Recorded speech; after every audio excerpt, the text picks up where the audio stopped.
किसी गांव में एक ब्राह्मण अपनी पत्नी के साथ रहता था। वह ब्राह्मण लोगों के घरों में पूजा पाठ कराने का काम करता था। वह दोनों पति पत्नी बूढ़े हो चुके थे। उन दोनों की कोई संतान नहीं थी। बूढ़े होने के कारण उसे कोई पूजा पाठ के लिए नहीं बुलाता था। दोनों पति पत्नी आपस में बात कर रहे थे कि भोजन का प्रबंध कैसे किया जाए। ब्राह्मण की पत्नी बोली कि अब गांव वाले आपके शिष्य को बुलाते हैं, उसको तो सोचना चाहिए कि हमारे गुरु के पास भोजन की कितनी किल्लत है। ब्राह्मण बोला कि ऐसी बात नहीं है भगवान, वह जब भी मुझे रास्ते में मिलता है बिना मेरे पैर छुए वह आगे नहीं बढ़ता है। पता नहीं मैंने क्या पाप किए थे जो मुझे भुगतना पड़ रहा है। चलो जो भी राशन है उन्हें पकाओ,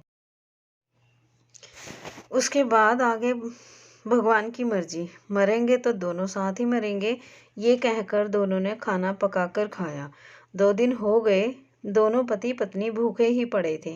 अचानक उस राज्य के राजा को पता चला कि उसके राज्य में एक पीपल के पेड़ पर कुछ भूतों ने अपना डेरा लगा रखा है। राजा अपने मंत्री और भी लोगों को लेकर उस पेड़ के पास पहुंचे। अचानक बादल में बिजली चमकने लगी। वो भूत उस राजा के सामने आ गए और बोले कि वे बहुत दिनों के मनुष्य का ताज़ा और स्वादिष्ट मांस खाने को नहीं मिला है। आज इन सब की खोपड़ी चबा चबा कर खाऊंगा। ये सुनकर राजा समेत सभी वहां से निकल पड़े। राजा ने उस राज्य में घोषणा करवा दी कि जो भी व्यक्ति उस पीपल के पेड़ पर लाल कपड़ा बांध देगा उसे मैं अपनी 100 एकड़ जमीन दान दे दूँ। ये बात जब उस ब्राह्मण को पता चली तो वह राजा के पास गया और बोला कि महाराज मैं ये काम करूँगा। राजा बोला कि ठीक है, आज रात में तुमको उस पीपल के पेड़ पर लाल कपड़ा बांधना है।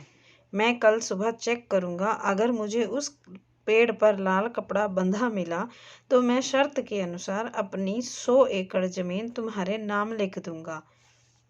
ब्राह्मण रात में उस पीपल के पेड़ के पास पहुंचा। ब्रह्मदैत्य और बाकी भूत प्रेत सामने आ गए, जिन्हें देखकर वह ब्राह्मण डर गया।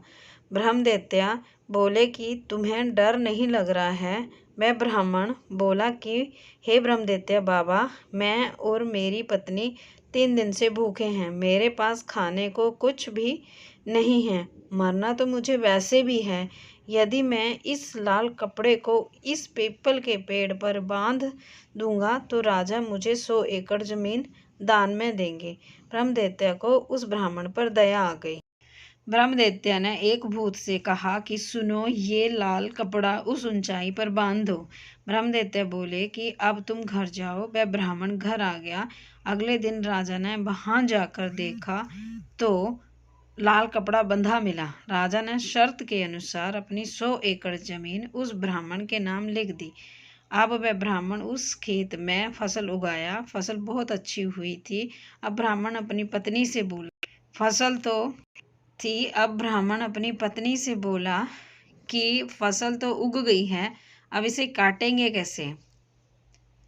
ब्राह्मण फिर ब्रह्मदैत्य के पास पहुंचा। ब्रह्मदैत्य बोले कि 100 एकड़ जमीन पाने के बाद भी तुम यहाँ चले आए। ब्राह्मण बोला कि हे ब्रह्मदैत्य बाबा, मैंने अपने 100 एकड़ जमीन पर फसल उगाई है, लेकिन हम दोनों बूढ़े हो चुके हैं, मैं फसल काट नहीं सकता। हमारे पास इतने पैसे भी नहीं हैं कि मैं मजदूर रखकर अपना काम करवा सकूं। ब्रह्मदैत्य बोले ठीक है, तुम अपने घर के सामने 100 टोकरी और हंसिया रख देना, तुम्हारा काम हो जाएगा। अब तुम घर जाओ। ब्राह्मण अपने घर आ गया। रात में ब्रह्मदैत्य के कथा अनुसार कुछ भूत आए और उस ब्राह्मण की सारी फसल काटकर उस टोकरी में रखकर चले गए। ब्राह्मण और उसकी पत्नी ने ब्रह्मदैत्य बाबा का शुक्रिया अदा किया। दोस्तों, अगर आपको वीडियो अच्छी लगी हो तो लाइक एंड सब्सक्राइब करना ना भूलें। धन्यवाद।